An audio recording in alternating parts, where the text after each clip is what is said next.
बिस्मिल्लाहिर्रहमानिर्रहीम अस्सलामुअलैकुम। तो आज की इस वीडियो में मैं आप दोस्तों के साथ कुछ जो मेरे कमेंट बॉक्स में दोस्तों ने व्यूअर्स ने सवालात पूछे थे कुछ खजूर के बारे में, उनकी कुछ कन्फ्यूजन थी, तो वो दूर करने की कोशिश करूँगा, उनके सवालात के जवाब देने की कोशिश करूँगा। जो मैंने कुछ चंद एक जो उनमें से सिलेक्ट किए हैं। कुछ क्वेश्चन तो बार बार पूछे गए थे, रिपीट किए गए थे, तो वो सब का जवाब भी इसमें मिल जाएगा। और कुछ क्वेश्चन ऐसे थे जो मैंने पिछली वीडियो में जिनके बारे में मालूमात दे चुका हूँ, तो वो भी पूछे गए थे। तो काइंडली वीडियो पूरी देखा करें ताकि आपको उसकी हर चीज़ की समझ आ सके, तो आपको सवाल पूछने की जो है वो नौबत ना आए। वो क्वेश्चन जो आपको समझ में ना आए, जो वीडियो के अंदर कोई चीज़ रह गई हो, तो उनके बारे में मैं आपको जवाबात दे देता हूँ अभी। तो ये कुछ क्वेश्चन मैंने नोट किए थे। तो सबसे पहले तो कुछ दोस्त जो बार बार पूछ रहे हैं कि ये जो मैंने खजूर का बाग जो है हमारा जो लगा हुआ है वो किस जगह पे है, मेरा ताल्लुक़ किस जगह से है। तो वो मैं आप लोगों को बता दूं कि मेरा ताल्लुक़ सूबा पंजाब का ज़िला है बहावलपुर। तो बहावलपुर ज़िला से मेरा ताल्लुक़ है। बहावलपुर से तकरीबन 15 से 20 किलोमीटर दूर है ये बाग लगा हुआ। तो ये और इसके अलावा जो सबसे ज़्यादा पूछा जाने वाला जो सवाल है कि खजूर जो है उसको किस तरह हम ग्रो कर सकते हैं, खजूर की गुठली लगाते हैं या पौधा लगाते हैं, या इसके अलावा इसके क्या क्या तरीके हैं खजूर को ग्रो करने के। तो खजूर को उगाने के, खजूर काश्त करने के जो हैं वो बेसिक हैं, इसके 3 तरीके हैं खजूर को ग्रो करने के। तो 2 जो हैं वो मोस्ट कॉमन हैं, बहुत आसान हैं तरीके इसको ग्रो करने के, और एक जो है वो कुछ पेचीदा सा है जो सिर्फ लेबॉरेटरी के अंदर ही मुमकिन है। तो सबसे पहले उस तरीके की बात कर लेते हैं जो ज़रा पेचीदा है, मुश्किल है। तो उसको कहते हैं टिशू कल्चर। खजूर जो है उसको टिशू कल्चर के ज़रिए ग्रो किया जाता है। वो खजूर की जो ऊपर से कॉम्पल होती है वो ली जाती है, उसके अंदर से जो अलहदा करके जो टिश्यूज़ हैं उसके, उनको मुख्तलिफ ट्यूब्स के साथ ट्यूब में डाल के केमिकल्स के अंदर और लेबॉरेटरी के अंदर उनको ग्रो किया जाता है। तो वो बहुत ही पेचीदा अमल है। वो सिर्फ रिसर्च सेंटर जो हैं वहाँ पे उसको किया जा सकता है, आम आदमी वो नहीं कर सकता, और बहुत जदीद टेक्नोलॉजी है। तो इसके बाद जो 2 कॉमन तरीके हैं खजूर को ग्रो करने के, जो आम आदमी भी उसको अडॉप्ट कर सकता है, अपना सकता है, उसमें एक तरीका है इसका जो बीज लगाने का, गुठली लगाने का, और एक तरीका है इसका जो जिसको ज़ेर बच्चा कहते हैं, या इसका शक्कर है, उसका नाम शक्कर भी उसको कहते हैं, ज़ेर बच्चा भी कहते हैं। और यानी कि खजूर के बेबीज़ जो हैं वो अलहदा करके उनको लगाया जाता है। तो इन दोनों में ग्रो करने में फ़र्क क्या है और कौन सा तरीका बेहतर है, उस पर बात कर लेते हैं। तो जो गुठली से पौधा ग्रो किया जाता है बहुत इजी है, वो भी आसानी से ग्रो हो जाता है कि हम भी खजूर की गुठली लगाएं और उसका पौधा जो है वो उससे पौधा तैयार हो जाए। लेकिन वो एक तो उसका रिज़ल्ट जो है वो बहुत देर से हमें मिलता है। जो गुठली से खजूर तैयार की जाती है उसका जो पौधा है वो तकरीबन 7 से 8 साल के बाद वो फल देता है। और दूसरा उसका जो है नुकसान कह लें कि एक तो खजूर जो गुठली से खजूर तैयार की जाती है तो उसका ये नहीं पता कि वो जो उसकी नस्ल क्या होगी, उसकी क्वालिटी क्या होगी, वो जो हम पौधा तैयार करेंगे गुठली से वो किस क्वालिटी का तैयार होगा, आम सा पौधा होगा या कोई उसकी वैरायटी अच्छी होगी। जितनी भी अच्छी वैरायटी का हम खजूर जो है उसकी हम गुठली लगा लें तो ज़रूरी नहीं है कि वो अपनी असल जो है मदर प्लांट के ऊपर या जिस पौधे से वो खजूर हासिल की गई है वो उसकी क्वालिटी सेम उस पौधे के ऊपर जाएं। तो एक तो उसका नुकसान ये है।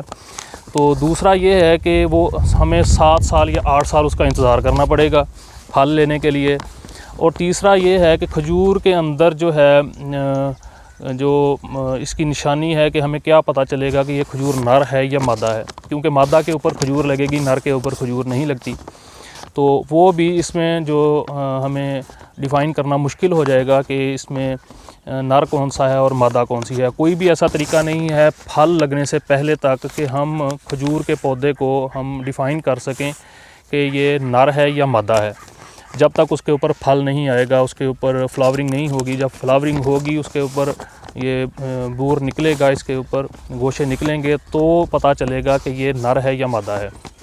तीसरा जो इसका जो नुकसान है वो ये है कि हमने तो खजूर लगानी है कि हमें 2 से 3 साल के अंदर हमें उसका जो रिवार्ड मिल जाए, फल मिल जाए उसका, तो उससे हम फ़ायदा हासिल कर सकें, रिज़ल्ट हमें निकल आए। तो जो गुठली से पौधा जो तैयार किया जाता है तो उसके ये 3 जो हैं वो खामियां हैं इसके अंदर कि एक तो उसका क्वालिटी का कोई पता नहीं, उसकी वैरायटी का कोई पता नहीं कि किस वैरायटी का पौधा तैयार होगा। दूसरा, उसको 6-7 साल कम से कम में जो है मिनिमम 6 से 7 साल के बाद उसके ऊपर फल आएगा।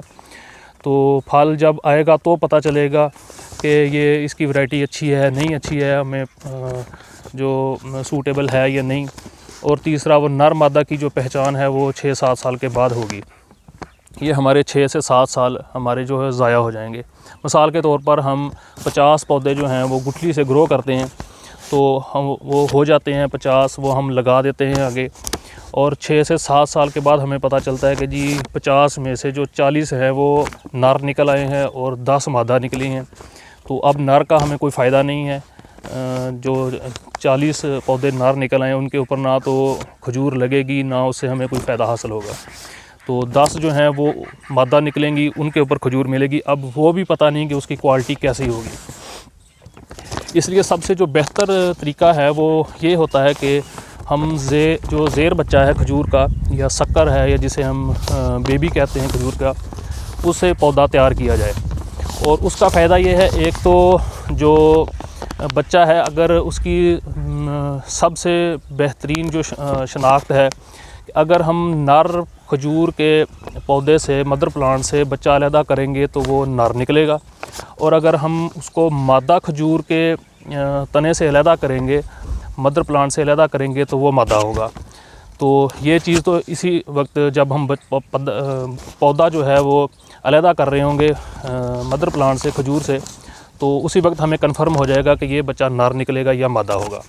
दूसरा उसका फ़ायदा ये है कि हमें उसकी जो वैरायटी है, जो क्वालिटी है, उसका हमें कंफर्म होगा। हम जिस क्वालिटी का, जिस वैरायटी के पौधे से वो बच्चा अलहदा कर रहे होंगे, तो वो सेम जो है अपनी 100% क्वालिटीज़ जो है वो अपने जो मदर प्लांट है वही वो अडॉप्ट करेगा, उसी के ऊपर जाएगा वो।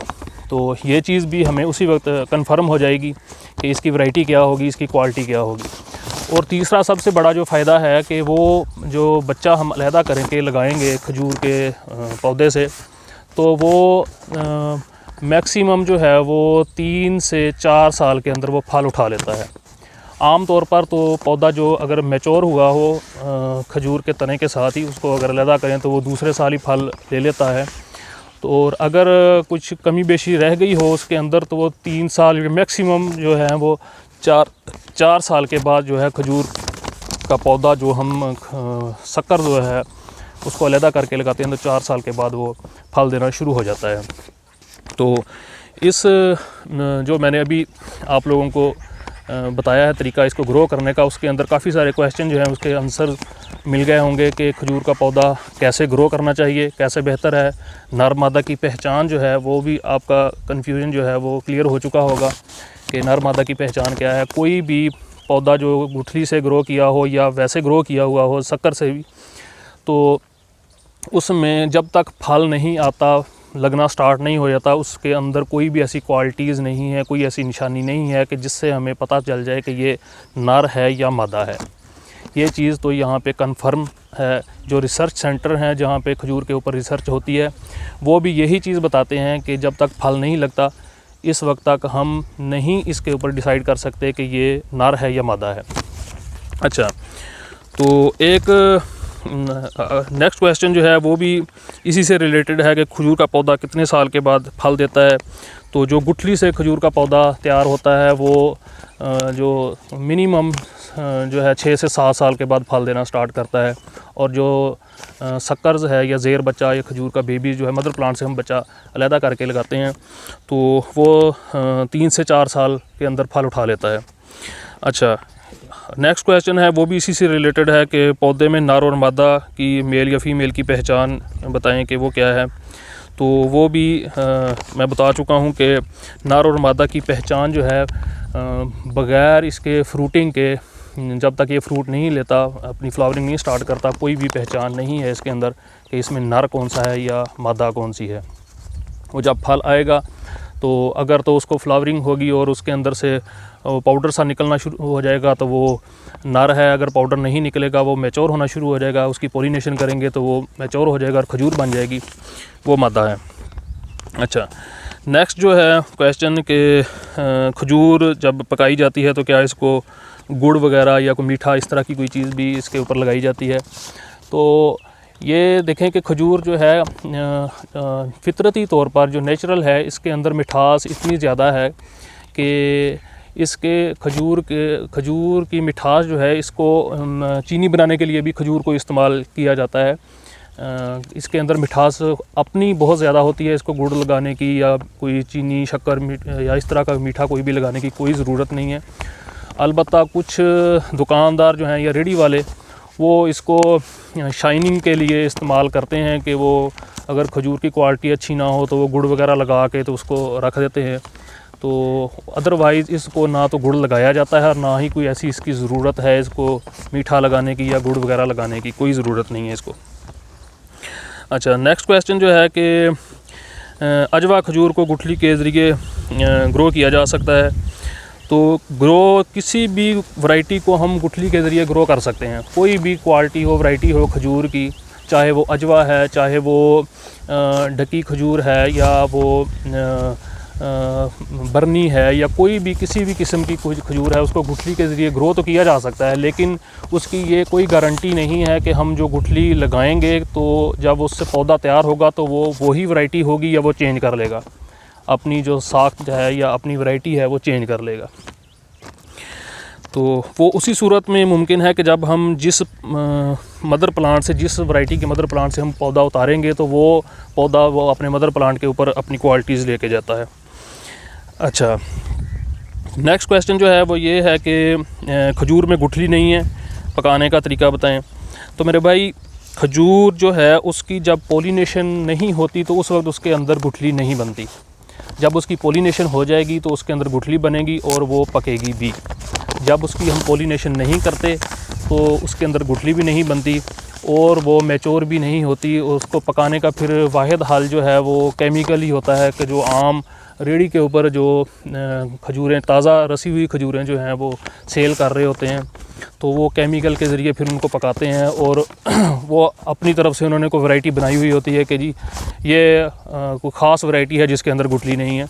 जबकि वो एक ही पौधा, उसके अंदर अगर कोई 5-7 गोशे निकले हुए हैं तो आप बाकी सबको पॉलिनेट कर दें, एक गोशे को पॉलिनेशन ना करें उसकी, तो वहीं पे आपको पता चल जाएगा कि जिनकी पॉलिनेशन आप करेंगे उसके अंदर जो खजूरें होंगी उस सब के अंदर गुठली बनी हुई होगी। जिसकी पॉलिनेशन नहीं होगी उसके साथ जो खजूरें होंगी लगी हुई, उनके अंदर गुठली नहीं होगी और ना वो फुल मैच्योर होंगी। ये भी आपका जो सवाल है उस क्लियर हो गया। तो नेक्स्ट क्वेश्चन है एक दोस्त का कि खजूर का पौधा है हमारे पास, उसका जो फल का साइज़ है वो छोटा है और जायका भी अच्छा नहीं है। तो ये डिपेंड करता है खजूर की वैरायटी के ऊपर कि खजूर की वैरायटी कौन सी है। खजूर की बहुत सारी वैरायटी ऐसी हैं जिसका फल का साइज़ बहुत छोटा है, बहुत सारी ऐसी वैरायटीज़ भी हैं जिसका फल जो है उसका साइज़ बहुत बड़ा होता है और जायका भी उसकी वैरायटी के ऊपर ही होता है कि खजूर की कौन सी वैरायटी है। अजवा है, अजवा का टेस्ट, उसका जायका, उसका साइज़ और होगा। अगर हम बरनी खजूर लेंगे उसका जो जायका टेस्ट है वो अलहदा होगा। अगर हम हलावी लेंगे उसका जायका, उसका टेस्ट और उसकी जो साइज़ है वो अलहदा से होगा। और खुजरई खजूर है, खुजरवी भी उसको कुछ लोग बोल देते हैं और खुजरई भी है उसका नाम। तो उसका जो जायका टेस्ट है वो अपनी जगह पे अलहदा है। हर वैरायटी का टेस्ट, हर वैरायटी का जायका और उसका साइज़ जो है वो उसकी वैरायटी के साथ होता है। तो मज़ीद जो है हम उसकी जो फर्टिलाइज़ करते हैं खजूरों को, पौधे को फर्टिलाइज़र जो डालते हैं उसके साथ उसकी क्वालिटी को कुछ मज़ीद बेहतर किया जा सकता है कि उसके पौधे को हम नीचे को गोबर की गली सड़ी खाद, को DAP, पोटाश वगैरह और इस तरह की जो फर्टिलाइज़र हम उसके डाल के और उसका जो फल की मिकदार है उसको बढ़ा सकते हैं और उसके कुछ साइज़ में कुछ 19-20 का फ़र्क जो है वो आ जाता है। और दूसरा तरीका उसका फल का साइज़ जो है ना वो बड़ा करने का एक ये है कि जब उसके गोशे तैयार होते हैं हम उसकी पोलिनेशन कर देते हैं। जब खजूर उसको मैच्योर होना शुरू हो जाती है, फ्लावर जो है वो खजूर में कन्वर्ट होना शुरू हो जाते हैं, तो उसके गोशे के अंदर जितनी भी शाखें होती हैं, अलग-अलग लड़ियाँ सी बनी हुई होती हैं जिनके ऊपर खजूर लगी हुई होती है, वो या तो ऊपर से टॉप से उनको हम तकरीबन 4-4 इंच या 6-6 इंच काट देते हैं, या उनके गोशे के अंदर जितनी भी लड़ियाँ होती हैं उनमें से कुछ लड़ियाँ जो हैं वो शाखें जो हैं उनको काट दिया जाता है ताकि वो गोशे का जो ताकत है वो ज़्यादा से ज़्यादा खजूरों की तादाद कम हो जाए। तादाद मतलब कि हम काटने का मतलब ये होता है कि उसकी तादाद हम कम कर दें खजूरों की। जब उनकी तादाद कम हो जाएगी तो वो जो खजूरें होंगी उनको ख़ुराक जो है वो ज़्यादा मिलेगी, तो इससे उसकी क्वालिटी भी बेहतर हो जाएगी, उसके साइज़ में भी कुछ फ़र्क आ जाएगा। अच्छा, नेक्स्ट क्वेश्चन था खजूर को पकाने का। तो इसके ऊपर मैंने प्रॉपर जो है वो 2 वीडियोस मेरी पहले अपलोड हो चुकी हैं। पकाने का जो मुकम्मल तरीका है तो वो मैं डिस्क्रिप्शन बॉक्स में भी उसका लिंक दे दूँगा, तो काइंडली उसको भी चेक कर लें कि पकाने का जो तरीका है उसको मुकम्मल वाच करें वीडियो को। आपको आपकी कन्फ्यूजन सारी दूर हो जाएगी, मुकम्मल आपको मालूमात मिल जाएगी कि खजूर को पकाना किस तरह से है। खजूर ऊपर भी पक जाती है, गोशे के ऊपर भी, अपने प्लांट के ऊपर भी, और उसको तोड़कर अलहदा जो हम धूप के अंदर उसको खुश्क करते हैं, ड्राई करते हैं, तो वो अलग-अलग मेरी वीडियोस दोनों मौजूद हैं। तो एक क्वेश्चन था कि खजूर के तने के साथ या मदर प्लांट के साथ हम बेबीज़ जो हैं वो बच्चे जो हैं शक्कर जो हैं वो कैसे ले सकते हैं। खजूर तो जो है वो फितरती तौर के ऊपर जो मदर प्लांट है वो कुदरत ने उसके अंदर सलाहियत रखी होती है कि वो अपने फ्रूटिंग शुरू करने से पहले ही अपने नस्ल को बढ़ाना शुरू कर देता है। पौधा जो है वो अपने बेबी जो है शक्कर जो है निकालना शुरू कर देता है। अभी उसको फ्रूटिंग नहीं होती, उसके चारों तरफ जो है उसके जो शक्कर हैं, ज़ेर बच्चा जो है जिसे हम कहते हैं, वो निकलना शुरू हो जाते हैं काफ़ी ज़्यादा मिकदार में। और उसका तरीका ये है कि ज़्यादा बच्चे लेने का कि जब हम उसके बच्चे अलहदा करें, उसके ज़ेर बच्चा जो है या शक्कर जो हैं, तो वो सारे के सारे एक ही टाइम पे अलहदा नहीं करने चाहिए। अगर हम पौधे के साइडों के ऊपर बच्चे जो हैं निकले हुए हैं उनके, तो उनको अलहदा करेंगे, सारे के सारे हम निकाल लेंगे तो वो दोबारा बच्चे नहीं निकालेगी। वो उसे आम ज़ुबान में कहते हैं कि वो जो पौधा है, मदर प्लांट है, वो खस्सी हो गया है कि अब वो मज़ीद बच्चे नहीं पैदा कर सकता, बच्चे नहीं दे सकता। उसका तरीका ये है कि जितने बच्चे हैं उनमें से जो मैच्योर हो चुके हैं वो उतार लें, जो मैच्योर नहीं है उनको छोड़ दें। नेक्स्ट सीज़न जो है वो और भी बच्चे निकाल देगा, नए बच्चे जो होंगे वो इमेच्योर होंगे, जो मैच्योर पिछले साल के छोड़े हुए होंगे वो मैच्योर हो चुके होंगे, उनको आप उतार लें। या सारे मैच्योर भी हैं अगर, तो एक आध उसके साथ कम से कम एक जो बच्चा है उसके तने के साथ, उसकी जड़ के साथ छोड़ दें और दूसरे निकाल लें। उसके बाद ये होता है कि बाज़ दफ़ा पौधा बड़ा हो जाता है तो उसकी रूट्स जो हैं वो जड़ें ज़मीन से ऊपर आना शुरू हो जाती हैं। जैसे जैसे उसकी शाखें हम काटते जाते हैं, पौधा बड़ा होता जाता है, तो वो ज़मीन से ऊपर उसकी जड़ें बाहर निकलना शुरू हो जाती हैं, ऊपर से आना शुरू हो जाती हैं, जिसकी वजह से उसके ज़मीन से पाँव से उसके बच्चे नहीं निकलते। तो उसके लिए ये तरीका होता है कि साइडों से मिट्टी जो है वो हम इकट्ठी करके उसके तने के साथ जितनी जितनी उसकी रूट्स हैं उन सब को मिट्टी के अंदर कवर कर दें, मिट्टी के अंदर दबा दें, जिससे मिट्टी के अंदर जब जाएंगी तो वो वहाँ से फिर अपने बच्चे जो हैं वो मज़ीद निकालना शुरू कर देगा। और इसके अलावा फिर ये भी होता है कि बाज़ दफ़ा बहुत ज़्यादा ऊंचा हो जाता है, इतनी ज़्यादा मिट्टी नहीं लगाई जाती। एक आध पौधा हो या अलहदा से हो तो मिट्टी लग जाती है। जहाँ पे जिस तरह बाग लगा हुआ है, नीचे फसल भी काश्त करनी होती है, तो इतने ज़्यादा मिट्टी इतनी ऊँची नहीं लगाई जा सकती, फिर फसल भी नहीं लगाई जा सकती, तो वहाँ पे तो नहीं ये काम किया जा सकता। तो कुछ फिर पौधे ऐसे होते हैं कि वो अपने तने के अंदर से ऊपर से जाकर अपने तने के अंदर से जो है वो अपने बच्चे जो है निकालना शुरू कर देती है। अब ये मेरे पीछे भी एक पौधा खड़ा है जो मैं आपको दिखाता हूँ कि इसकी जो ये रूट्स हैं, ये यहाँ तक हमने इसके साथ मिट्टी लगाई और इसके बावजूद जो है ये रूट्स आप देख सकते हैं कि ये ऊपर से, ये देखें ये सारी इसकी रूट्स हैं, ये वाली ये इसकी रूट्स हैं। अब ये ज़मीन से तकरीबन कोई 1.5 से 2 फुट ऊपर जाके ये इसकी रूट्स जो हैं वो निकलना शुरू हो गई हैं। अब इतना ऊंचा इसके साथ अगर हम मिट्टी लगाएंगे तो यहाँ तक ये मिट्टी आएगी तो फसल भी बहुत ज़्यादा ज़ाया होगी, नहीं होगी वहाँ पे हम बीज सकते, तो यहाँ पे मिट्टी नहीं लगाई गई। अब इस खजूर ने यहाँ पे जाके इस हाइट के ऊपर ये साइड से ये देखें ये अपना बेबीज़ जो है वो निकाला, शक्कर एक। अब ये मैच्योर हो चुका है। पिछले साल ये हमने चेक किया था तो ये मैच्योर नहीं था, इसकी जड़ नहीं बनी थी, लेकिन इस दफ़ा इसकी जड़ें जो हैं वो बन चुकी हैं। अब ये बच्चा मैच्योर है और इसके साथ ये देखें मज़ीद फिर आगे नए बच्चे निकलने शुरू हो गए हैं। ये देखें एक ये है, एक ये है और एक ये निकला हुआ है और एक ये है। एक बच्चा था पिछले साल, अब दूसरे साल जाके इसके अंदर 1 2 ये 3 4 और एक ये 5 नए बच्चे उसके साथ से ग्रो होना शुरू हो गए हैं। मैं इसकी रूट्स भी आपको चेक करवाता हूँ, जो इसकी रूट्स बनी हुई नज़र आ रही हैं, जिससे पता चलता है कि ये मैच्योर हो चुका है। और इसके अलावा खजूर की उम्र के बारे में मैंने पिछली वीडियो अपलोड की थी पॉलिनेशन की, तो कुछ दोस्तों ने पूछा कि इस पौधे की एज कितनी है, उम्र कितनी है, ये कितने साल का है पौधा। तो वो जो पौधा था वो हमारा तकरीबन 20 साल से ऊपर का था, वो तकरीबन 22 या 24 के करीब थी उसकी एज पौधे की वो। तो ये जो पौधा खड़ा है ये तकरीबन 15 साल इसकी उम्र है इस पौधे की। और हमारे पास कुछ पौधे हैं ऐसे भी जो तकरीबन 4 से 5 साल पुराने हैं और पिछले साल भी उनके साथ फ्रूटिंग हुई थी, खजूरें लगी थी और इस साल भी जो है वो इंशाल्लाह गोशे निकल रहे हैं और वो फ्रूट उसको लगेगा। तो खजूर जो है ये कभी भी, पौधा जो है खजूर का वो बूढ़ा नहीं होता, ये अपनी हाइट बढ़ाता जाता है उम्र के साथ साथ और इसको फ्रूटिंग होती रहती है। और एक चीज़ इसके ऊपर जब पौधा हम लगाते हैं तो फ्रूट लेने के लिए वो बहुत ज़रूरी है कि जब पौधा लगाएं जब तक इसको फ्रूटिंग स्टार्ट ना हो तो इसकी शाख तराशी जो है वो ना की जाए।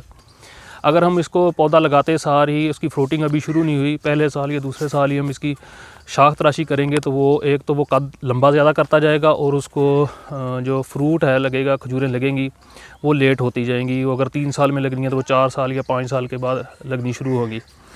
तो अगर कोई शाख खुश्क होती है या कोई टूट जाती है तो उसको उतार दें, अदरवाइज़ जो इसकी शाखें जो हैं वो ना काटें।